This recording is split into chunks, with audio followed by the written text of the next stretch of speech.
I think people know this already by now, but most adult shops are nothing like people used to expect.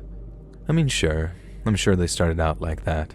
Men in long coats buying dirty magazines hidden inside brown paper bags and then scurrying in and out as if they were committing a crime. These days, they're actually very clean, tasteful premises filled with a host of diverse clientele. There's no peep show behind a plastic curtain, no sticky pink carpet underfoot, no faint sounds of moaning coming from somewhere in the back, no 80s weird videos playing on a grainy TV bolted to a ceiling corner. There were stores like that, though, and I worked in one. And I'll just call it Angel's Delight, which was actually the name of the rival business my bosses hated. It was in a single-story mall on the outskirts of bumfrick nowhere, and even being a store that sold adult toys and dolls, we were still one of the classiest joints in that whole godforsaken building. I don't like to speak badly of others, but man, some of the motley crew that I got to know during my years in that place.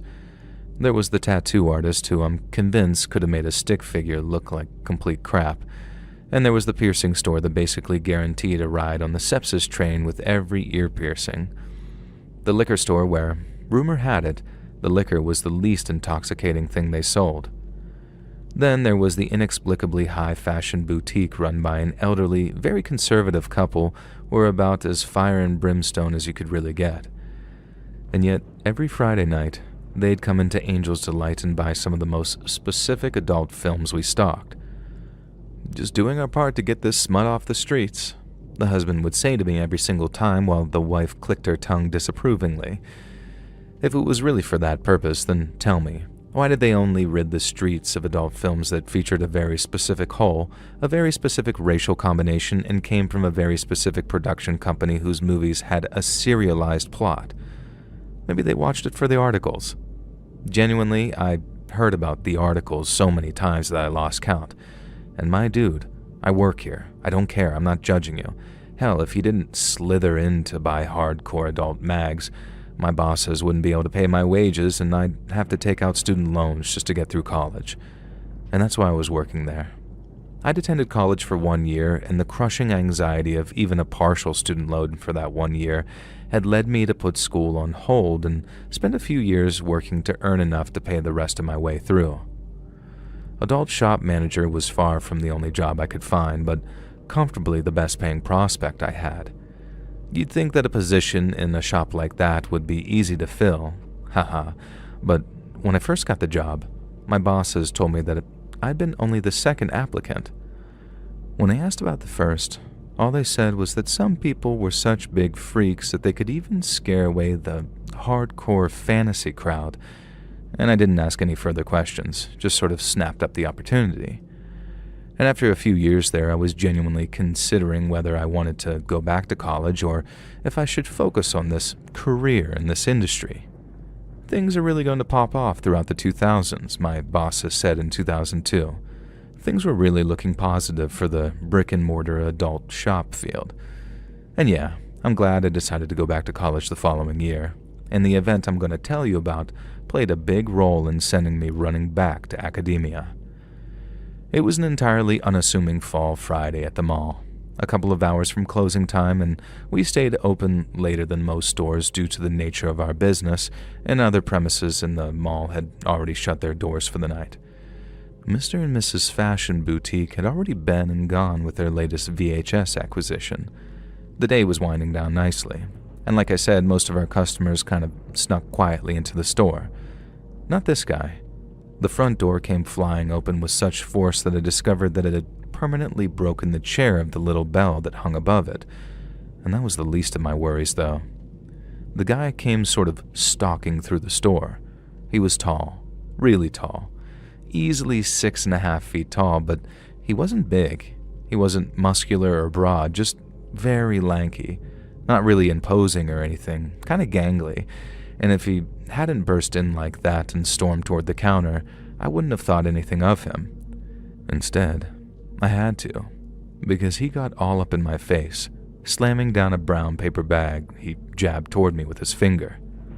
"This product is defective, and I'm going to return it for a refund." I rolled my eyes visibly and gestured to the huge no return sign on the wall over my shoulder. "You can return this," he insisted. I knew better than to reach into any brown paper bag purchased from Angel's Delight.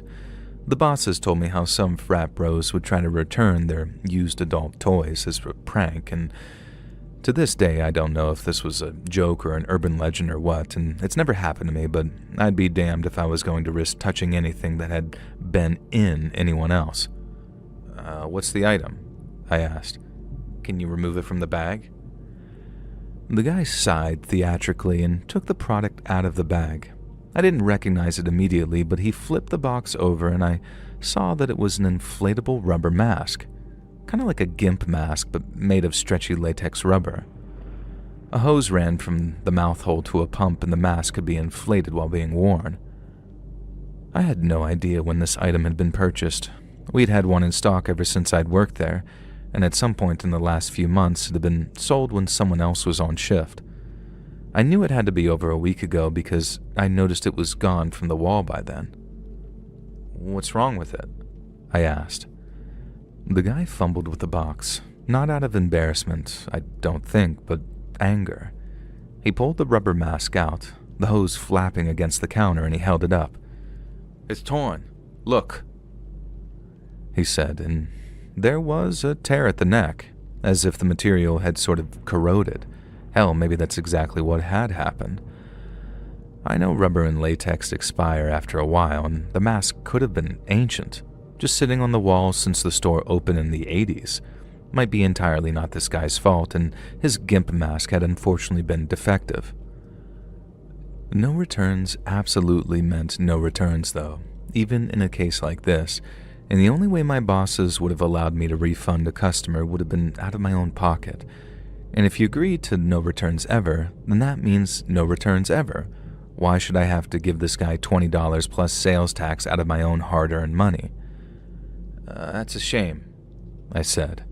"I guess you should have been more careful when you were putting it on."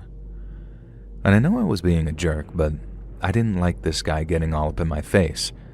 And oh boy, did I pay for it. I barely had time to react when Tall Man reached over the counter, grabbed me by the back of the head, and slammed my cheek against the desk. I could feel the pump of the goddamn GIMP mask pressing into my temple. Tall Man leaned down to my ear, and he didn't whisper when he spoke, and I'm afraid that I'll have to paraphrase here. The years haven't been kind to my memory, so I don't have a perfect recollection of exactly what he said, but I think you'll get the gist. "Listen here, you smut-peddling, smug dipstick. I know it says no returns, but you sold me a defective item. Would you expect to pay someone else's mistakes? No. Then why should I be expected to pay for yours?" He pressed down harder on my head, and I swear to God I thought my skull was going to pop right then and there. The guy was way stronger than he looked. "Nuh-uh," I remember blabbering through my mouth, mushed into the desk. "No, sir. So I want to return this item for a refund," he said, and he held me there for a second, and I wondered what the holdup was. Then I felt the cold metal press against my head. "I want a refund," he said. Then the metallic touch left me, and after a few seconds he let go. When I straightened up and could see properly, I didn't see a gun on him, and like most people in October, he was wearing a long coat, and to this day, I can't say for sure that this angry adult shop customer had held a goddamn gun to my head over a $20 inflatable GIMP mask. I'm not sure. But what I can say for sure is that he got his money back. Hell, I gave him $30 because I was shaking too much to count out the right amount. And then it was like his whole demeanor changed. He brightened, smiled, thanked me, and then left the store. And he even took that mask in the bag with him. And so I couldn't even prove to my bosses that any of it had really happened. Not that I would have called the cops anyways. Not in that mall. Not when I was working at that store. It wasn't the really kind of place where you even bothered with the cops. I did tell the bosses about it, though, expecting them to probably doubt me. But when I described the guy, They seemed to know exactly who I was talking about. "Oh yeah, him," the one boss said. "He can get like that sometimes," the other boss added. "Next time, just process the return." Now that night I decided that I'd saved up more than enough money to go back to college, and so the next day I handed in my notice, worked out my next 60 days, and then left that mall adult shop industry and never looked back.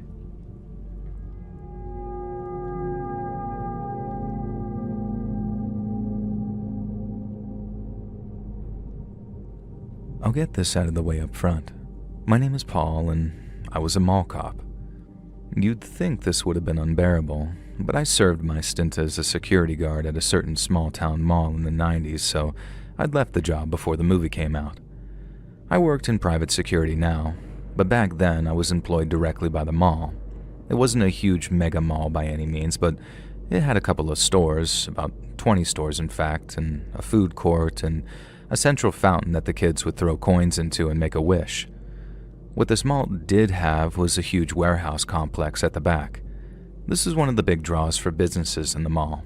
They got a portion of the warehouse area as part of their lease to store stock and what have you, and some of them didn't need it and others took advantage of it. Then other local businesses would lease warehouse space to store their own goods and items. The point is, this mall had a large maze of interior storage units out the back, so the area of the mall that shoppers saw was maybe only 40% of the property. Shoppers would stroll around browsing Radio Shack or Borders or that one store that always stuck out to me, Gadzooks, all sorts of clothing stores too. I won't explain the mall layout exactly. It was haphazardly built, kind of a pain in the ass to get around, and sometimes you could find yourself in one section of the mall's upper floor and you'd have to go down one escalator and back up another to get to the other side. If by any small chance anyone who lived in the area around the 90s is listening, this description plus the storage warehouses is probably enough to make it clear which mall I actually mean. If you know, you know, as my kids say. I'm painting this picture so you understand that the mall wasn't some big open-plan architectural masterpiece with wide walkways for shoppers. It was cramped, claustrophobic, and by the time I started working there in the 90s, it was already feeling run down and out of time. Couple that with a huge warehouse complex out back, and you can imagine why they needed round-the-clock security. There was a lot to explore, a lot of hidden corners that could hide all sorts of ill behavior. And for the first year on the job, I barely had to deal with anything more than a few shoplifters. One old guy was perving on a young woman, a missing kid who was found safe and well sitting in a photo booth, and a few kids who got dared to try and sneak into the warehouse to stay overnight. Weirdly, they were the ones that management came down on the hardest. Really wanted to prosecute them to the full extent of the law. In the end, nothing came of it. They were barely older than 18, but the bosses were weirdly angry about someone trying to stay in the mall overnight. I guess when you think about it, they could have caused untold damage, but like I said, we were a 24-hour security detail, so one of us on shift would have caught them pretty quickly. The weirdness really began a couple of years into the job. The first time, my buddy Chris and I were on a mall shift, and an older, more seasoned guy, Bryn, was in the security office monitoring the cameras. It was mid-afternoon, mid-week, and the mall was average busy. Then I get a call over the radio. It's Bryn. He told me we had a code whatever in my sector and for an unattended package. Now, this was one thing that would make most of us jumpy. We were only a few years past the Oklahoma City bombing, and tensions were still high about any abandoned packages or vehicles in populated public areas. We never had a direct bomb threat, but we'd found a few abandoned bags and things. I guess we were pretty reckless, because we'd never called in a bomb squad. Usually you could just see that they were things shoppers had bought and accidentally left beside a bench and whatnot. This time, it was one of those filthy duffel bags tucked underneath a bench in the corner overlooking the central fountain. Nobody was looking at it when I reached the area Bryn directed me to. I'm not sure if nobody had noticed or nobody cared, but I remember that damn bag like it was yesterday. It was dirty, like it had regularly been rolled in dust and debris and maybe chalk, and as I got closer, it was clear that it stank. Of piss, of all things. I remember thinking, who pisses on a goddamn bomb? And that's why I just sort of strolled up to that damn bag and grabbed it, just swung it out from under the bench. I know, I was an effing idiot and I put lives at risk. Present-day me would give my past self a swift backhand to the head, but I was a dumb kid. And in my defense, as I'd gotten close, I could see the bag was open and that there were clothes inside, and that's where the piss stink was coming from. And that's what was in the bag. A black sweater, a pair of black jogging pants, a pair of black socks, all stinking and clearly well worn. No big deal, I thought. Someone just kind of abandoned their old clothes after buying a new fit that day, I guess. The only slightly odd thing was the filthy plush cat also tucked into that duffel bag. Clearly an old, much-loved childhood toy.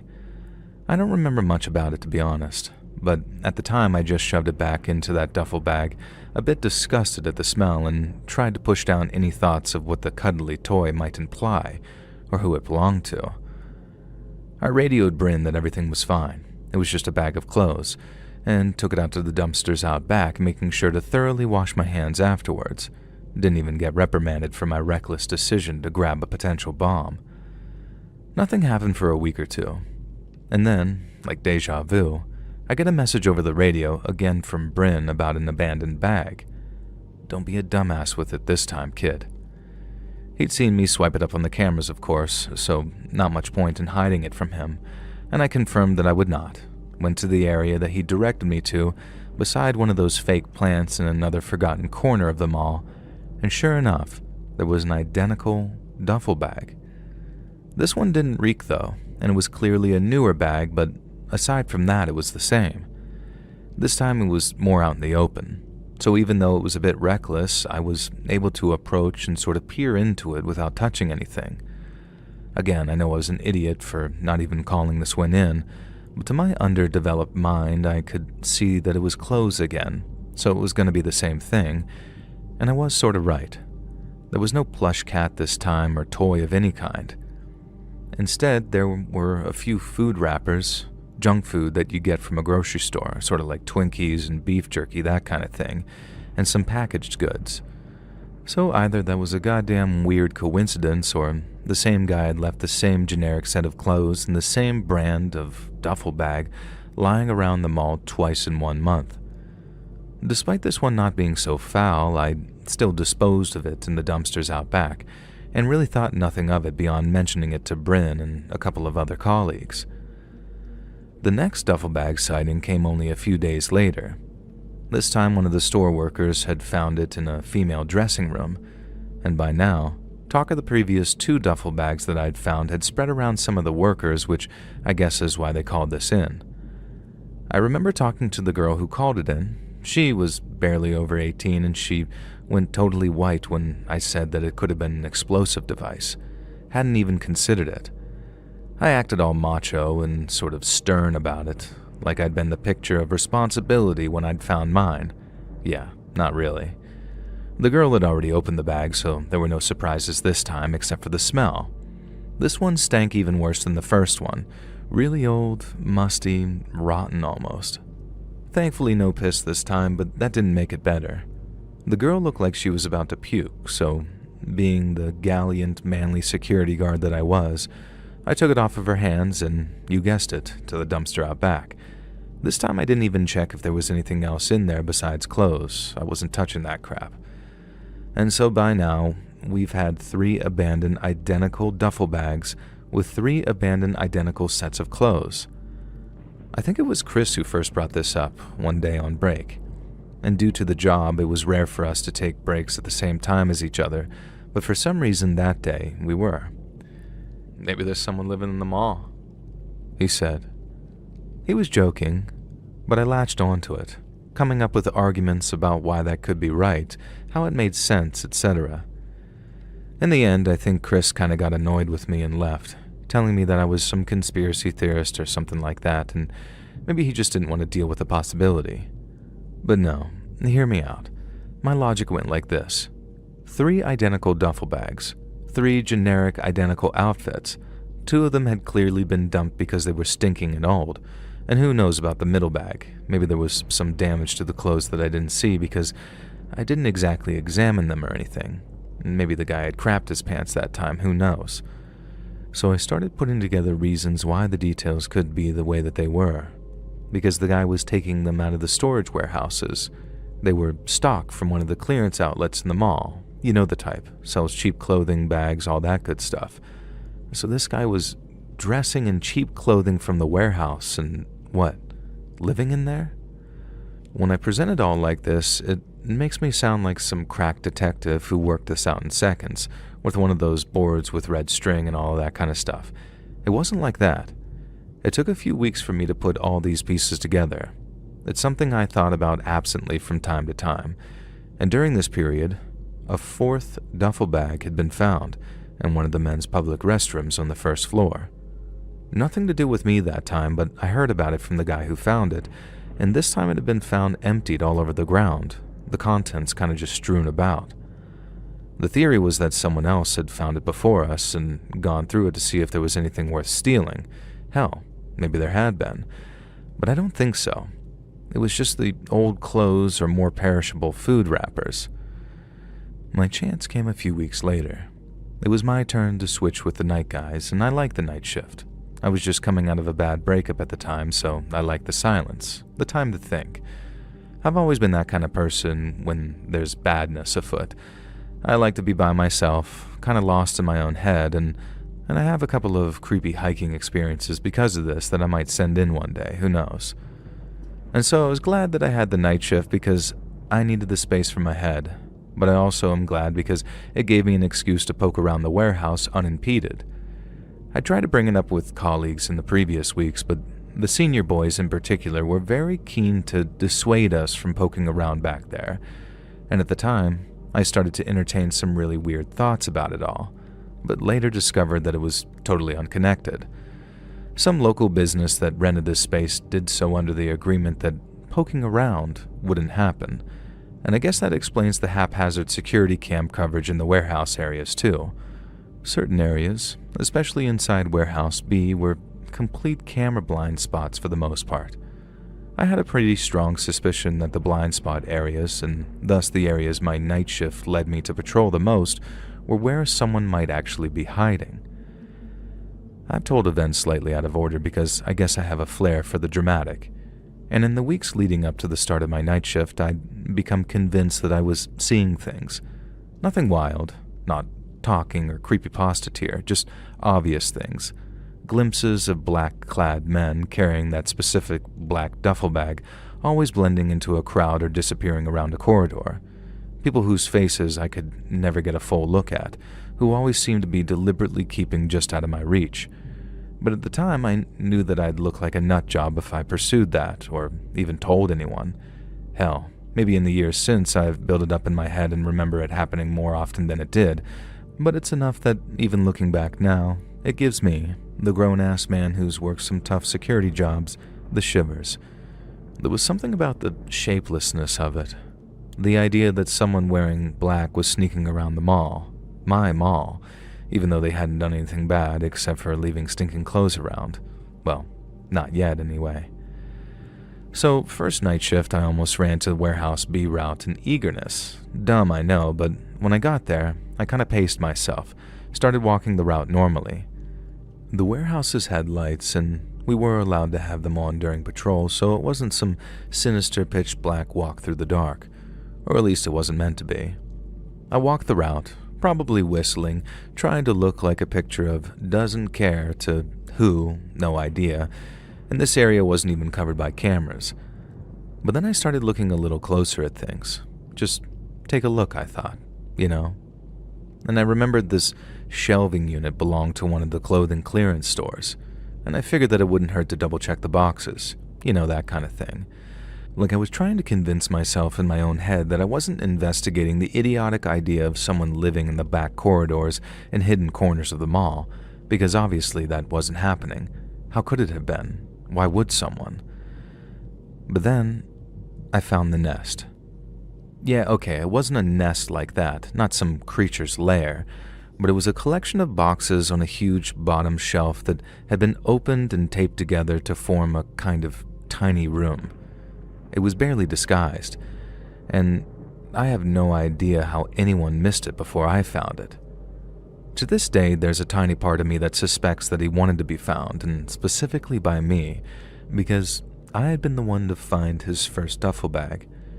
And I'm sure that's just my dramatic side talking again, but, you start to wonder.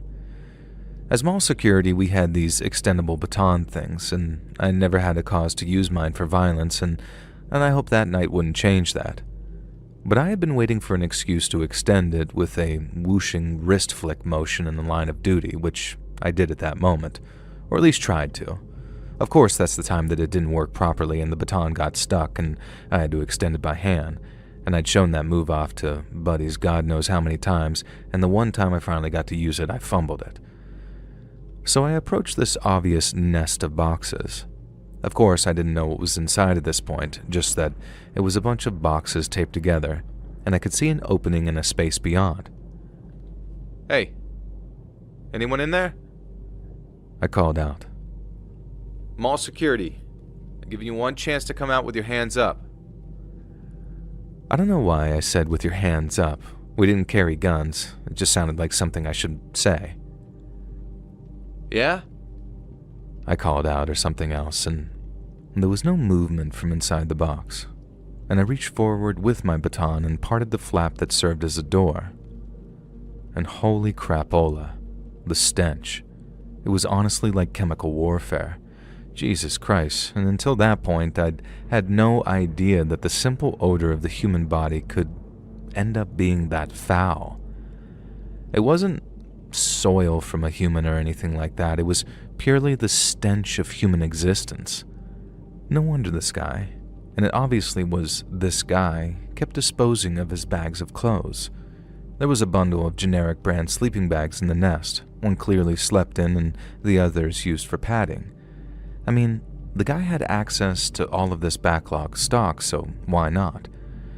There were also 2 or 3 of the black duffel bags in there, still in cellophane wrapping, and a stack of the generic black clothes that I'd been finding.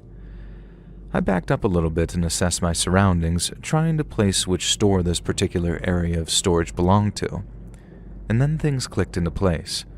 This shelving area had belonged to the budget clothing store that had gone out of business last year. I guess for whatever reason they shut down suddenly and left their stock behind, and eventually someone would have come to clear it out. I had no idea what happened in a case like that, though. I wasn't a retail worker.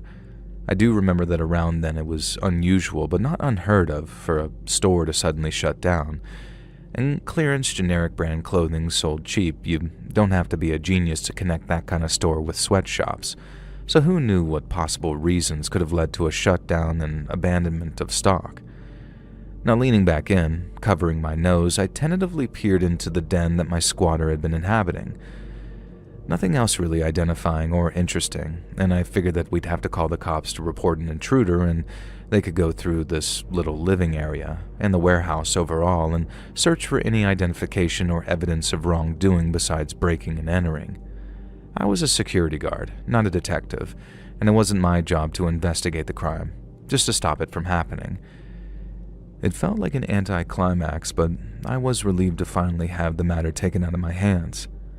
As I backed away from the den and straightened up, I realized 2 things at once. 1, the den was empty, which meant the guy was gone. And 2, the den was empty, which meant the guy could be anywhere.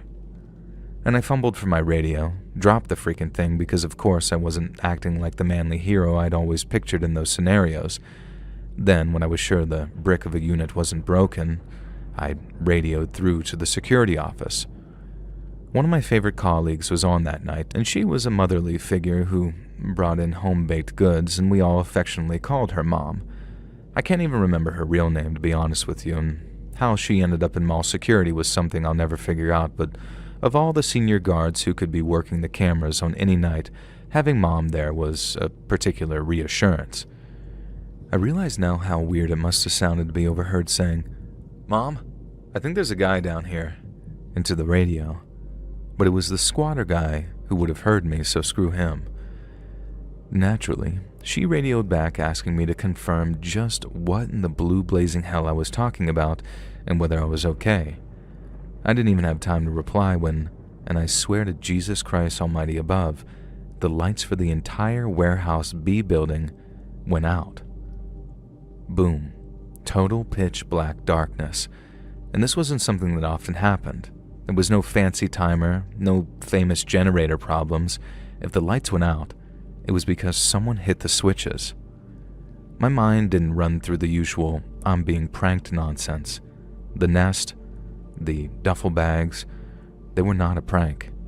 Nobody I worked with had the imagination or the motivation to pull off something so elaborate. Just wasn't a thing.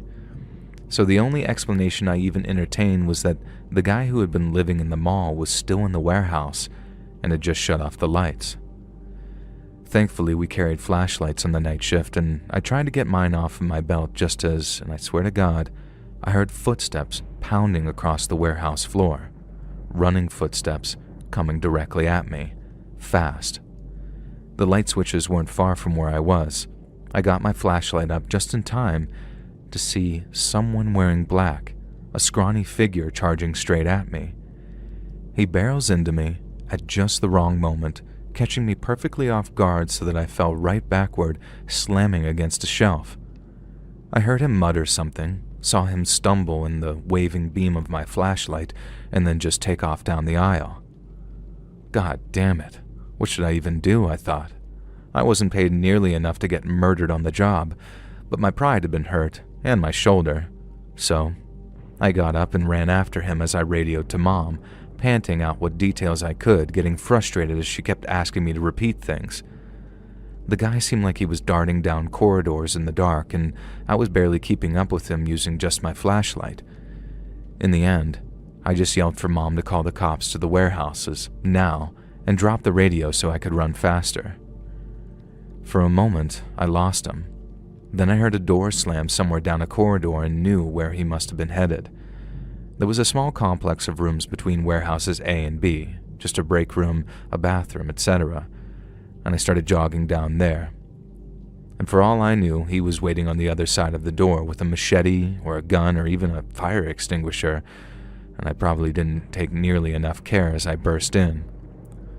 The lights were still on in there, causing me to kind of wince and reel back, and thankfully, no weaponized squatter was there waiting for me, just an open door leading into the bathroom. I went through the open door. The bathrooms in that area were 2 individual rooms, men's and women's, with 1 toilet, 1 sink, etc. in each. These weren't public bathrooms, just for people who had reason to be in the warehouse zone. The women's bathroom was open and I could see a ceiling vent covering lying on the ground like it had been pulled off and tossed aside.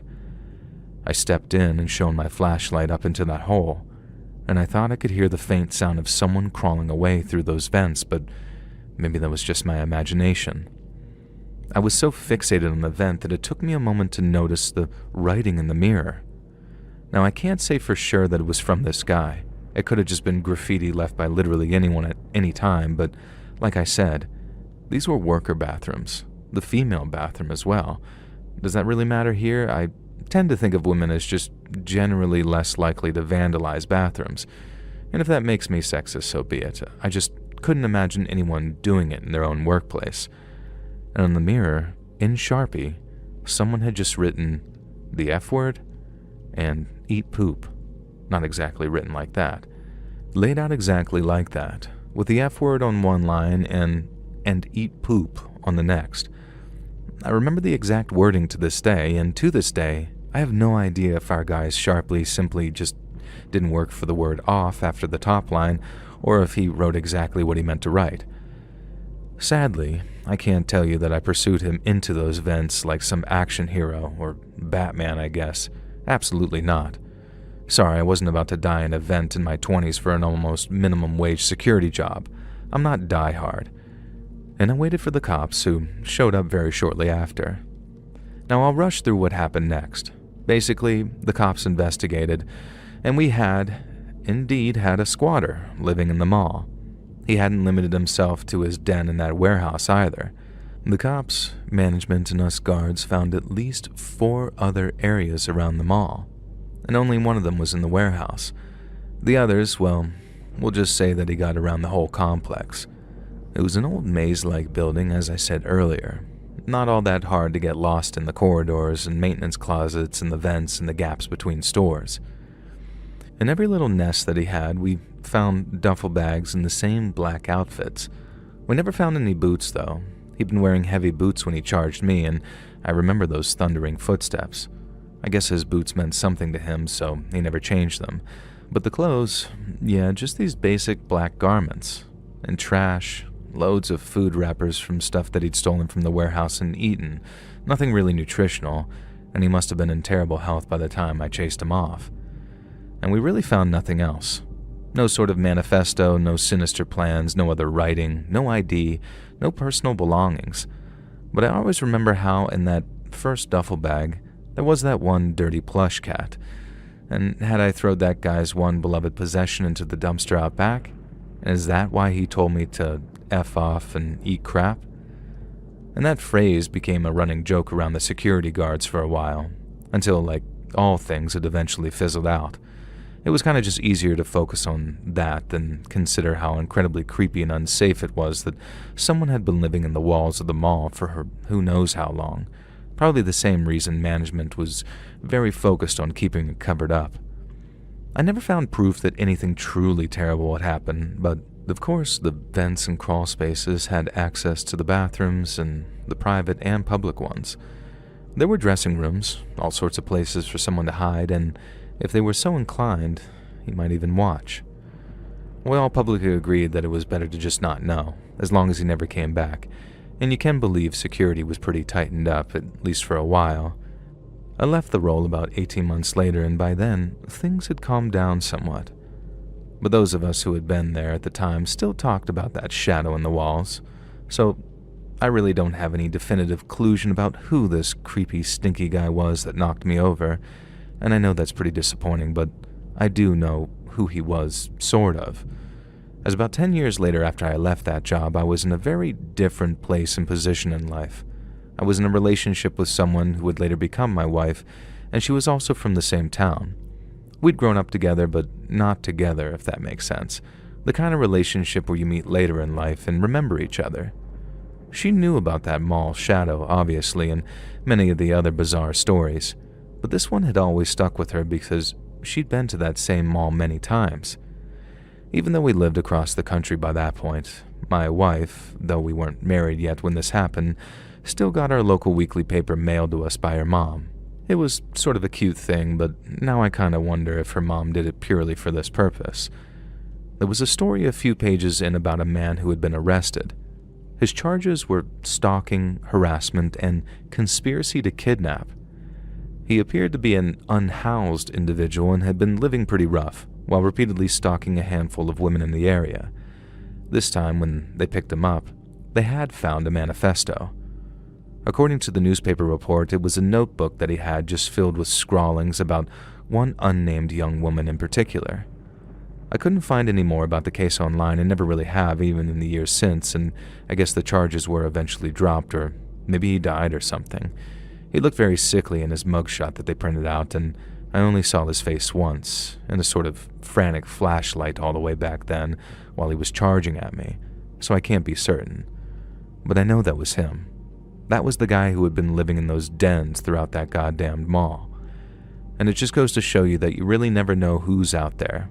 You may never find out what people are thinking or what they might do if pushed just the right way. And sometimes just thinking about that keeps me up at night more than any confirmed murder or direct act of violence. Just the idea that it could happen at any time, from anywhere.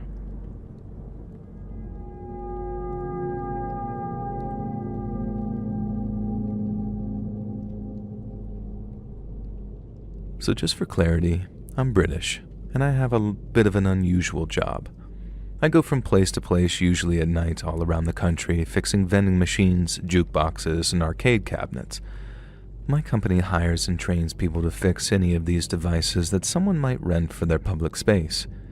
95% of my work is vending machines. Usually some crap like a pack of space raiders had gotten stuck in the prongs, and nobody's confident enough to give it a good thwack. I don't advise that anyway, it voids your warranty. Now anyways, sometimes it's more fun though, and I get called halfway across the country to fix Mario Kart. If I'm really lucky, it's a classic arcade cabinet, an actual honest-to-God 80s one that's still functioning. These things are surprisingly robust and mostly just need a bit of maintenance. Tonight's job was in a motorway service station that's attached to a much bigger mall. After hours, only the service station area was open, which was a large open-plan room with a row of fast food kiosks, a side room with a few arcade machines, a corridor leading to public toilets, and then a big crate that would normally lead into the now darkened mall. I pulled into the car park.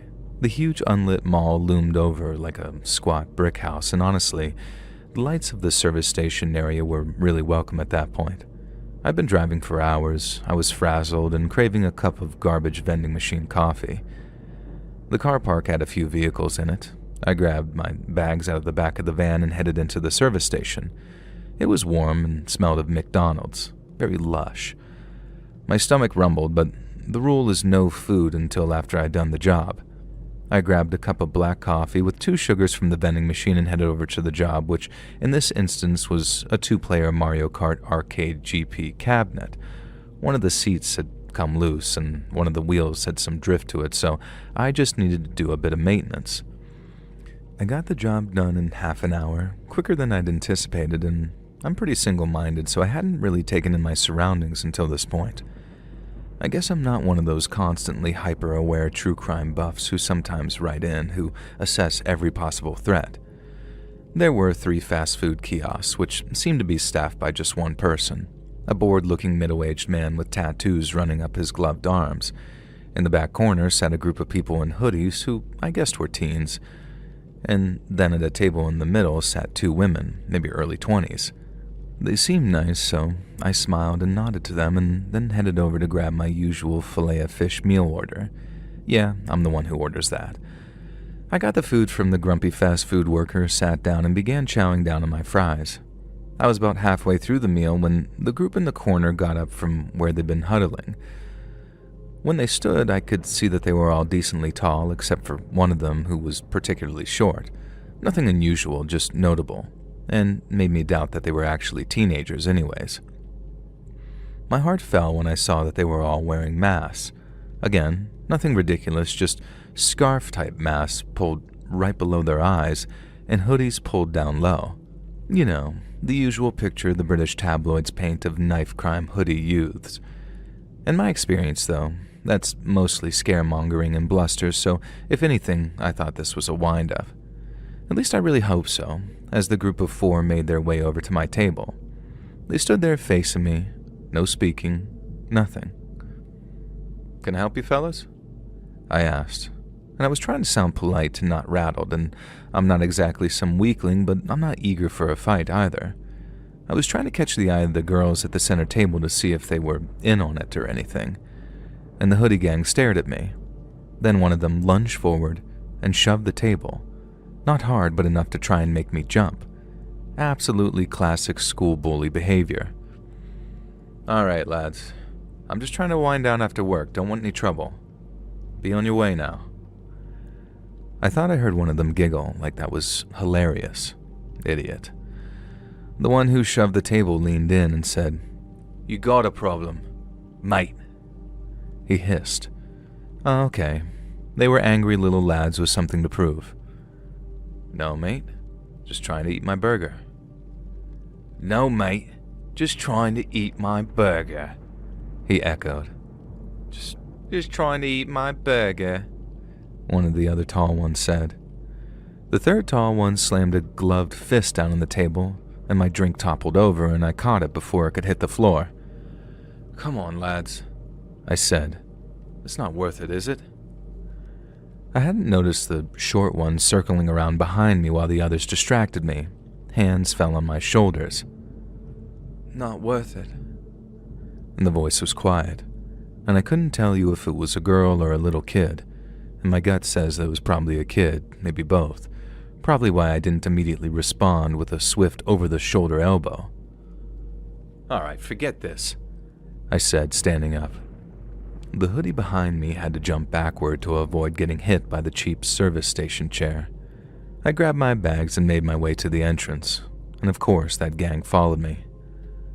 "Oi, bud, Us sticking around." They jeered. But I was over it. I'd dealt with my fair share of schoolyard bullies and, well, obviously school, but I was way too old for this bollocks, even if it meant abandoning a McDonald's. And as we walked into that car park, I hoped that the service station worker would have the sense to lock the doors behind the gang, or maybe these kids were known to the service station folk, I suppose. Maybe this kind of thing happened here all the time. And as I fumbled at my van for the key, I saw the two women looking at us from the window. The gang were in the middle of the car park, about 5 or 6 meters away from me, and they were just watching me. I didn't want to turn my back on them by going to the back of the van, so I opened the passenger door and threw my bags onto the seat, keeping my eye on them. I did slip a socket wrench out of one of the bags, though, and hid it up my sleeve. "All right, I'll be off, lads," I said, backing around the van to the driver's side. I thought it would probably be better to keep engaging them instead of acting too scared. "Keep up the bullcrap, I guess." And they stood there and just simply watched as I got into the van, and I gunned that engine and put it into reverse, and I thought that I was going to get away scot-free. Then suddenly, they charged toward the van, just ran at the bonnet, slapping on it, hooting and hollering like some hyenas, and I jumped visibly and they just laughed harder. They had no fear at all that I might just drive into them or anything, so I slammed down on the pedal and peeled backwards in a U-shape through the almost empty car park and drove off. They chased me as I turned, slapping and banging on the side of the van a few times and then sank back into the darkness. Maybe I should have just run them over, but I bet that would have worked out worse for me than them, especially if one of them really was some kid. I stopped at a later service station to see if any damage had been done, and there was a big, thin gash along the side of the van. It definitely looked like it had been scraped with a knife. I spoke to my boss and then did call the cops, who said that there was always trouble at that service station and they'd swing by. I never heard anything about it, though. The thing that terrifies me is that I'm not convinced they intended to let me get away. The way they lost control at the end there, like these wild beasts. I'm certain if I'd gotten out to confront them, I wouldn't have been leaving that service station in one piece.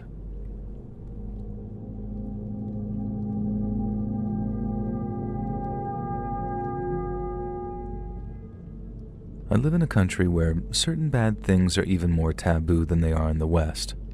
We do not like to speak about them, and one such time was in this tale told to me by my mother. In my municipality, there was a local shopping center that had recently been torn down, and I remember that when I was small, I used to visit this mall, and it was filled with smiling, laughing faces, people buying things, having a good time.